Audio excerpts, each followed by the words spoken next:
The hush of early evening in Seattle had a way of settling into your bones, a calm that came just before the city flickered fully to life. I glanced up at the small wall clock above the microwave, 6:45 p.m. 15 minutes from now, I'd become someone else entirely. From Rachel, the steady single mother, to a woman the world only knew in glimpses. It had been 2 years since the divorce papers were finalized. The ache of that chapter had faded, but its shadows still clung in places I rarely admitted. I could still recall the exact look on my ex-husband's face when he found out what I did on weekends. He hadn't yelled. His silence had carried more weight than any argument could. He never told our son, Nathan, about the lounge I danced at, but I often wondered if he assumed I'd fall apart. I didn't. I rose. "Hey, Mom, what's for dinner?" Nathan's voice echoed from the living room. "Pasta," I answered, forcing brightness into my tone that didn't quite match my mood. He was 19 now, on the edge of adulthood, but still rooted in boyhood in certain ways. Taller than me, sure of himself every day. Sometimes I caught traces of his father in him, how he'd scratch his chin when thinking or offer a crooked smile when embarrassed. I wondered if Nathan had any idea how tightly I clung to our everyday moments, how those moments tethered me to something solid. By 7 p.m., the apartment settled into a soft quiet. The hum of the fridge was the only noise. Nathan had disappeared into his room after dinner, and I stood in front of my closet, fingers trailing across the garment that marked my shift into another self. The deep blue fabric shimmered faintly under the light. Slipping into it, I turned toward the mirror. I was stunning, something I hadn't allowed myself to believe during my marriage. For years I'd been compartmentalized, a mother, a cook, a keeper of routines. The lounge reminded me that I could still turn heads, still feel powerful. Compliments from strangers were more than praise. They were validation that I still existed beyond laundry loads and grocery lists. As I dabbed color onto my lips, Nathan crept back into my mind. He didn't know about this part of my world, and I preferred it that way. His life was full, classes, ambitions, his own becoming. I kept my secret not from guilt, but from love. My most important role was always mom, even if it meant living in two realities. The clock flashed 7:10. I grabbed my coat, keys jingling in my hand as I stepped into the cold night. The wind brushed against my skin, sharp and clear. Lamplight cast soft halos on the sidewalk as I walked. The city didn't care about the masks I wore. It only asked that I show up. Nathan drifted back into my thoughts. He'd grown quieter lately, more introspective. Maybe it was just the gravity of turning into a man. Maybe he was pulling away, like sons do. I wasn't ready to let go, not just yet. The familiar neon glow of the lounge came into view, bathing the sidewalk in violet and gold. Inside, I became someone else, someone admired, mysterious, unanchored by motherhood or memory. The music was already pulsing when I arrived. For the next 5 hours, I'd be immersed in rhythm and lights, surrounded by strangers who knew me only by stage name and smile. Here, the past melted. The future could wait. But I knew, no matter how many spotlights fell on me, my mind would eventually return to him, my son, my heart's tether. Even in this carefully crafted double life, he was the part one never left behind. And I couldn't help but wonder, could these two worlds I juggled always remain apart? Sunday mornings were usually slow and serene, but this one carried something different. It was my birthday, not a milestone I planned to celebrate, but one I couldn't ignore either. 38 years old. These days, I measured life in lived moments, not candles. Sunlight broke through the curtains in delicate streaks. I hadn't planned anything special. But then came a soft knock.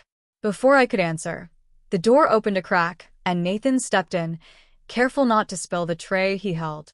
Scrambled eggs, buttered toast, a mug of coffee, and in the corner, a single tulip in a narrow vase. "Happy birthday, Mom," he said. His voice was warm, grounded. The kind that wrapped around you and stayed. "Nathan," I said, sitting up. "You really didn't have to go through all this." "Yes, I did," he said simply, placing the tray on my lap. You always do everything for me. I just wanted you to feel special today. Emotion caught me off guard, a familiar sting behind the eyes. Nathan had always been reserved, so this gesture hit even harder. I took a sip of coffee. It was perfect, just the way I liked it. Just as I reached for the fork, Nathan reached behind him and pulled out a box so neatly wrapped it almost looked too perfect to touch. The silver foil shimmered in the sunlight pouring through the kitchen windows, and the crimson bow tied at the top was flawlessly crisp. "What's this?" I asked, narrowing my eyes with playful suspicion. "Open it," he said, his grin betraying a mix of excitement and nerves. Carefully, I lifted the breakfast tray and set it on the nightstand, curiosity rising like steam from the still warm coffee. I peeled the wrapping back slowly, revealing a black gift box underneath. Inside was a dress, sleek, black, and striking, with thin straps and a silhouette that exuded quiet boldness.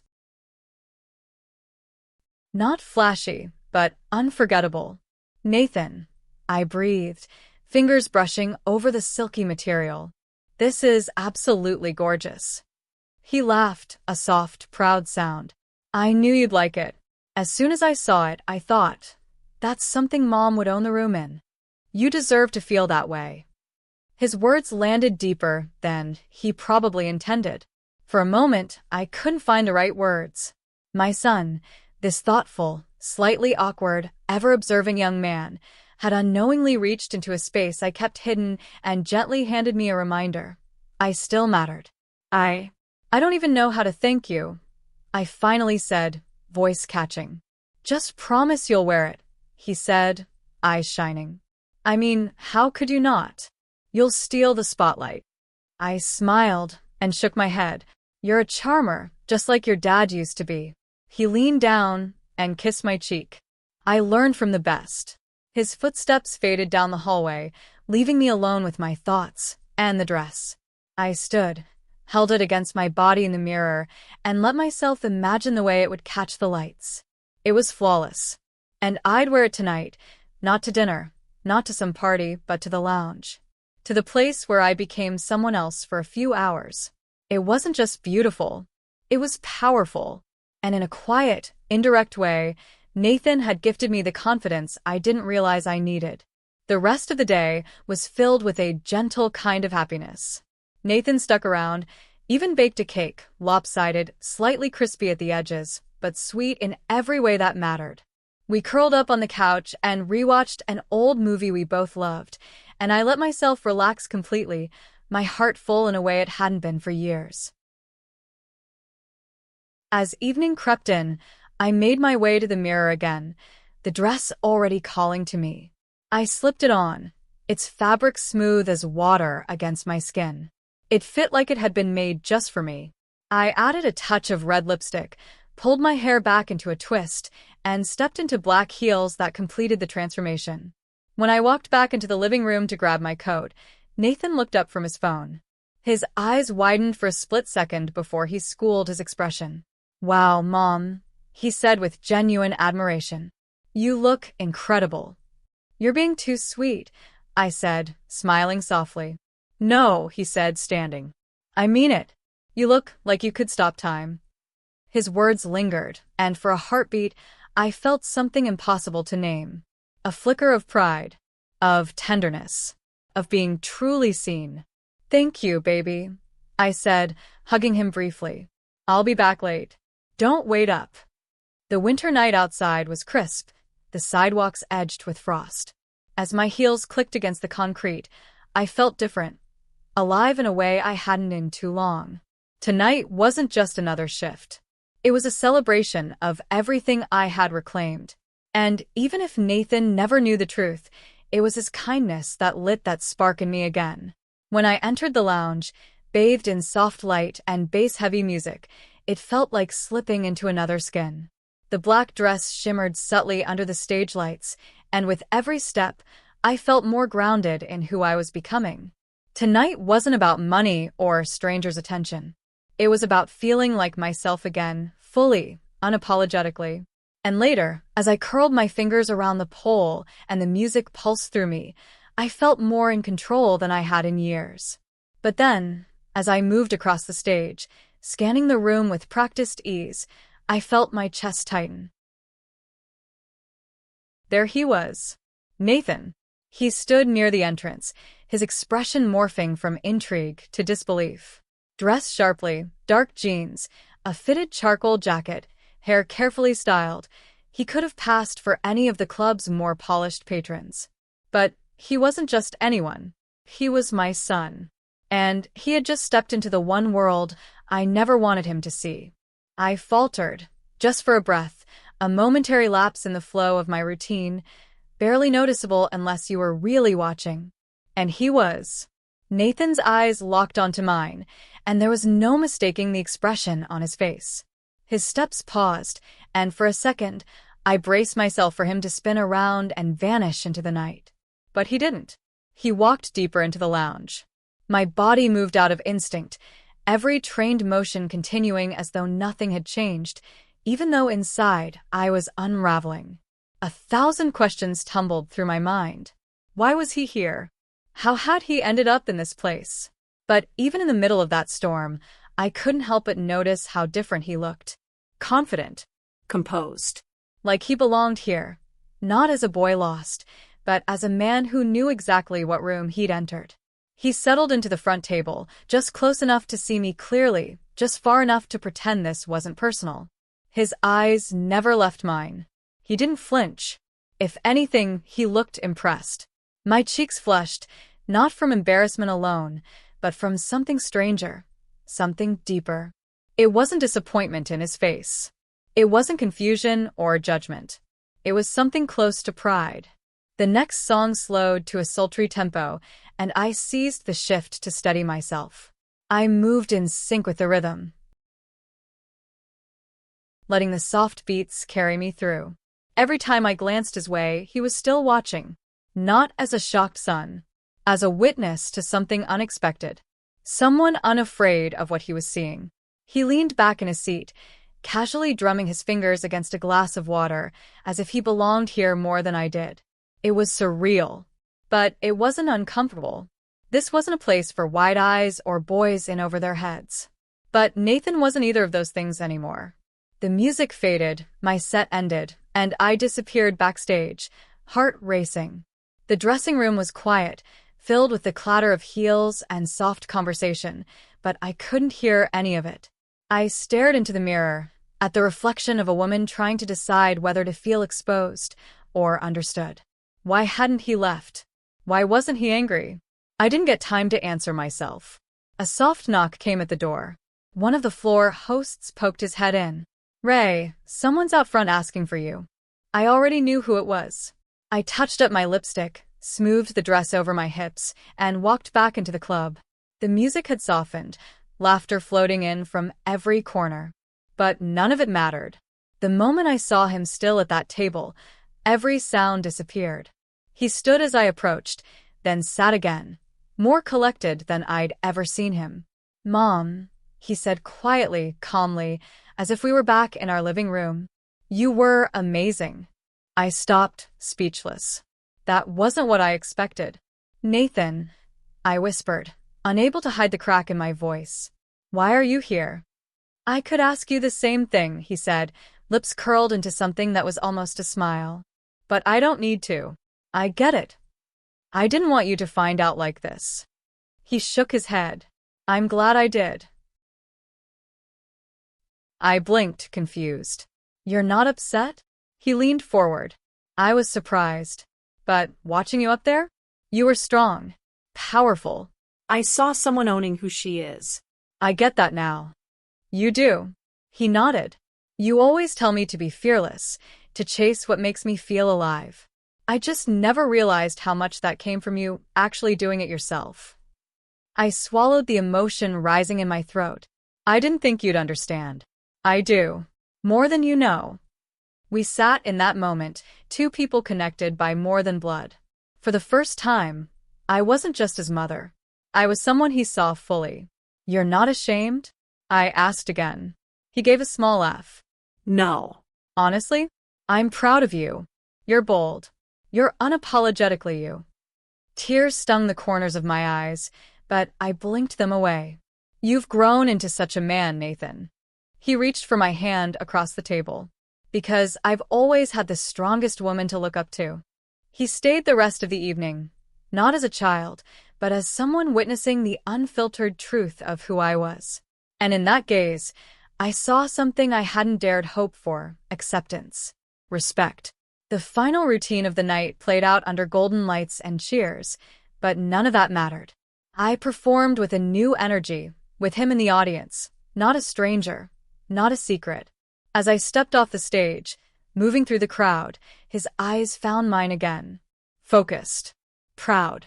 When he rose to meet me near the side entrance, I braced myself for a conversation I didn't know how to have.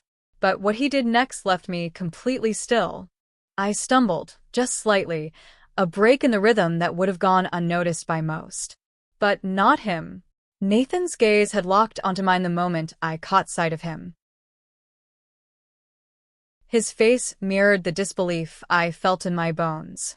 For a split second, I thought he might backtrack, disappear before either of us had to face the truth unraveling in real time. But he didn't. He stepped further into the glow of the lounge. My body moved from memory, every practiced motion unfolding with calculated ease, while inside, my thoughts spiraled.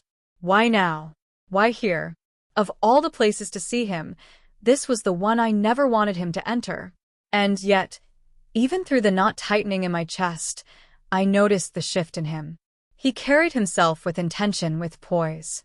He wasn't a lost boy anymore. He was a man, walking into my world like he belonged. He took a seat at the edge of the floor, front and center. Not hidden. Not pretending. Just watching. His expression held no panic, no outrage. If anything, what I saw in his eyes unnerved me more. It was admiration. My face grew hot beneath the stage lights. Not from shame, but from something unspoken, something more complex than I was ready to name. No disgust. No pity. Just awe. The tempo of the music shifted, slowing to a smoldering pace. I welcomed the change, grounding myself in its measured beat. I spun and swayed in rhythm, catching glimpses of him between poses. He didn't flinch. He leaned back in his seat, fingers idly circling the rim of his glass, looking as if he belonged here more than I did. And maybe, in some strange way, he did. This wasn't a space for uncertainty. But Nathan wasn't uncertain. He was focused, calm, unshaken. When the set ended, I slipped off stage and made my way to the back, heart still drumming hard against my ribs. I collapsed onto the nearest stool, ignoring the casual chatter of the other dancers. My reflection stared back at me from the mirror, mascara still flawless, lipstick just slightly worn. I looked like her, the performer, the illusion, but inside I wasn't sure who I was right now. Why didn't he leave? Before I could make sense of anything, a gentle knock sounded at the door. One of the hosts peeked in. "Renee, someone's out front asking for you." I didn't need to ask who. I retouched my lips, smoothed the lines of the dress, and stepped back into the crowd. Laughter and music filled the room, but none of it reached me. The moment I saw him still at that table, it was as if the world narrowed to just the two of us. He stood as I approached, then sat again, composed, collected. "Mom," he said, his voice low and even, as if we were sitting across the breakfast table. "You are incredible." I stopped in my tracks, stunned. That wasn't the greeting I'd braced for. "Nathan," I said softly, my voice barely audible. "Why are you here?" "I could ask you the same," he replied, his lips curling into the ghost of a smile. "But I don't need to. I understand. This isn't how I wanted you to know." "I figured," he said, with an ease that made me ache. "But I'm glad I do." I blinked. "You're not angry?" He leaned forward, resting his elbows on the table. I was shocked. "Of course. But watching you just now, you looked fearless, in control. It wasn't what I expected, but it made sense." "You really mean that?" "I do." He nodded. "You've always told me to live boldly, to chase what lights me up. I didn't realize you meant it because you live it too." I swallowed hard. my throat tight. "I didn't think you'd ever be okay with this." "I am," he said. "And more than that, I'm proud. You're real. You own your life." My eyes stung, tears gathering in the corners, but I didn't let them fall. "You've become someone I admire." His expression softened as he reached out, his hand brushing mine across the table. "Because I've always been learning from you." He stayed the rest of the night, not as a son trying to understand his mother, but as a man recognizing her in full. And for the first time, I didn't feel like I had to hide who I was. The final act ended under soft lights and the echo of applause. But my focus wasn't on the stage or the room, it was on him. Still seated, still watching, and this time, not with questions, but with calm pride. As I made my way through the crowd, our eyes found each other again. He stood, steady, waiting. And when he stepped forward, what happened next stole every word from my mouth. There was no hesitation, no awkward glance to the side. Just a calm, steady intent in his eyes, an energy that had been building all night, unspoken but understood. And when his hand gently reached for mine, lifting it as if it were something precious, I forgot how to breathe. His forehead brushed against mine. It was tender, familiar. And then came the kiss, not sudden, not shocking, but inevitable. A simple press of lips, gentle, lingering, not born out of confusion or impulse, but something deeper. An acknowledgement of everything we had seen in each other that night. Of understanding. Of truth. It wasn't what either of us expected to find in a place like this. But in that moment it made sense. Time didn't stop, but the world around us faded. When we finally pulled apart, neither of us spoke right away. There was no need. The silence between us was full of clarity, of acceptance, and of something neither of us could quite name yet. And in that stillness, I knew everything had changed.